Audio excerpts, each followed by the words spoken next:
Hello YouTube family, कैसे हैं आप लोग। आशा करती हूँ कि आप लोग अच्छे होंगे, स्वस्थ होंगे, मस्त होंगे, अपने अपने घर में अपने अपने परिवार के साथ खुश होंगे। और देखिए, मैं एक आज गणेश चतुर्थी है, सारी मतलब सब लोग मतलब व्रत कर रही हैं। जिसके पास बेटा है, मैं उसी उपलक्ष्य में गणेश भगवान का एक बहुत सुंदर, बहुत प्यारा सा गीत सुना रही हूँ, भजन सुना रही हूँ। आप लोग सुनिएगा, ढेर सारा प्यार और आशीर्वाद जरूर दीजिएगा और कमेंट में बताइएगा कि मेरा गाना आप लोग को कैसा लगा।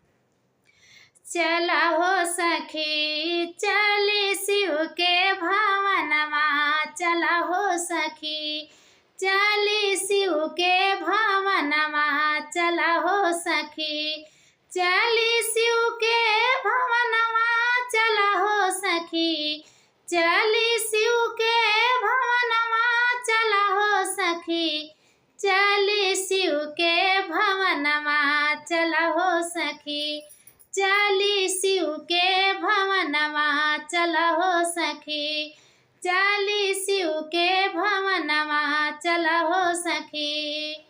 शिव के भवनमा हो, शिव के भवनमा, शिव के भवनमा हो, शिव के भवनमा, जन्मे है गणपत लालनवा, चला हो सखी चली शिव के भवनमा, चला हो सखी जन्मे है गणपत लालनवा, चला हो सखी चली शिव के भवनमा, चला हो सखी चली शिव के भवनमा, चला हो सखी।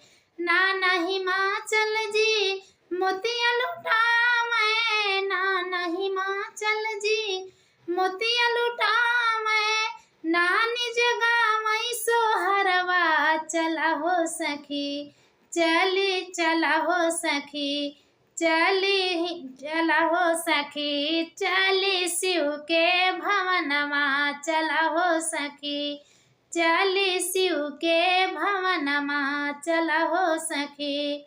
भादो महीनमा चतुर्थी के दिनमा, भादो महीनमा चतुर्थी के दिनमा, जन्मे है गणपत लालनवा, चला हो सखी चली शिव के भवनमा, चला हो सखी जन्मे है गणपत लालनवा, चला हो सखी चली शिव के भवनमा, चला हो सखी।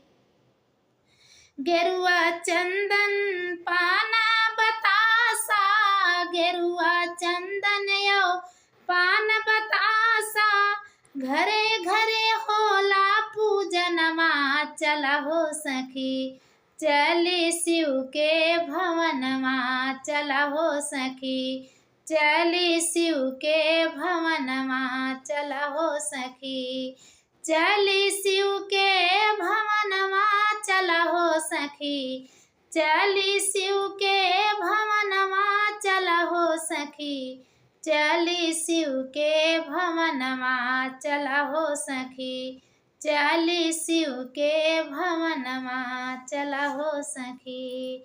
मेरा गाना कैसा लगा आप लोग को प्लीज़ ज़रूर बताइए कमेंट करके। चैनल को ज़्यादा नए हो चैनल को लाइक सब्सक्राइब जरूर कर लीजिएगा और कमेंट में बताइएगा कि मेरा गाना आप लोगों को कैसा लगा।